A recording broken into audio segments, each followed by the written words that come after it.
नमस्कार शेतकरी मित्रांनो, आपल्या ॲग्रोटेक या यूट्यूब चॅनलमध्ये आपलं सगळ्यांचं स्वागत आहे. आपण पाहू शकता की मकाचे निर्यातीमध्ये 20%नी वाढ झालेली आहे. त्यामुळे मकाचे दर वाढण्याची शक्यता आहे. हे वाढतील का नाही हे तुम्हाला मी ह्या व्हिडिओमध्ये स्पष्ट सांगणार आहे.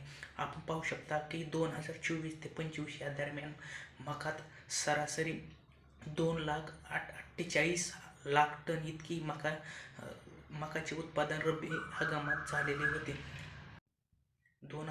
तसेच 2025 आणि 26 या वर्षात रब्बी हंगामात कमी जास्त 2,83,000 लाख टन इतकी मका उत्पादित झाली होती. तसेच ह्या वर्षीसुद्धा 2026-27 या दरम्यानसुद्धा खरीप हंगामात कमी जास्त 14 ते 15% वाढ होण्याची शक्यता आहे. यामुळे तसेच हे मकाची खपत इथेनॉलमधली कमी झालेली असली तरीसुद्धा US सारख्या देशामध्ये त्याची खपत खूप वाढलेली आहे. त्यामुळे निर्यातीच्या दरात वाढ झालेली आहे.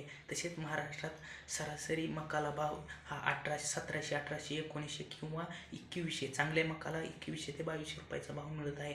तसेच बाकीच्या राज्यातून सुद्धा 1700, 1800 किंवा 1900, 2000 रुपयाच्या आत भावाची सुरुवात आहे.